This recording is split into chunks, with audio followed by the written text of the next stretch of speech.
Mga residente sang Barangay Zone 3 sa Talisay City, Negros Occidental nga tuman nga napektuhan bangod sa New Year's Eve flash flood nagapanawagan sang bulig. Mga residente nagaligmat sa padayon nga pag-ulan-ulan. Yaring balita nga tunggin tutukan.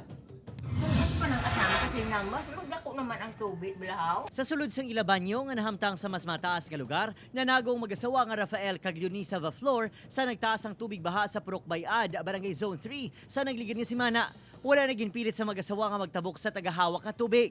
Matapos ang isa ka simana, basa ang mga gamit kag puno sang lutak ang ilang nga balay. Kung namak mong tubig, taga diri namon sa duga, no? Duha kami sang bana ko, gaigud-igud lang kami, tatlo lang kami sa bata kong mga lalaki mo. Ang construction worker nga si Jonel naman, ginputo sa tuwalya kang mga bayong duha ka bulan nga si Baby Junela, agud makatabok sa baha. Makapila pa ini na said sa mga kahoy nga ginaanod sang tubig. Gini nga, gaw lang so baay nga para makagawa lang kami makagto sa may sa barangay, sa Dalangpan man to sa covered court eh. Si Lola Josa, wala mahuna-huna ang pagtungtong sa ilabasin ang madangatan, agud masalbar ang kabuhi sa pagsulod sang 2021.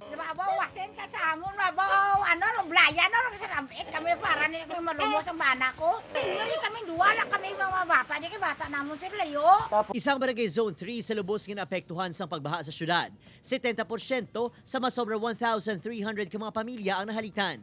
Karon, ginapaabot sa mga residente ang ayuda nga 5-7 mil pesos gikan sa LGU matapos ginpaidalom sa state of calamity ang syudad. Ilang mga ginapundan nga mga gamit, nakita nilang kalatumba na, nakita nila ang balay na nila nagahilay na. Panawagan man ang bulig ng mga panapton, pagkaon kag hygiene kits. Ang iban nga balay, sarado pa kag wala na himos. Problema man ang maginanod nga basura.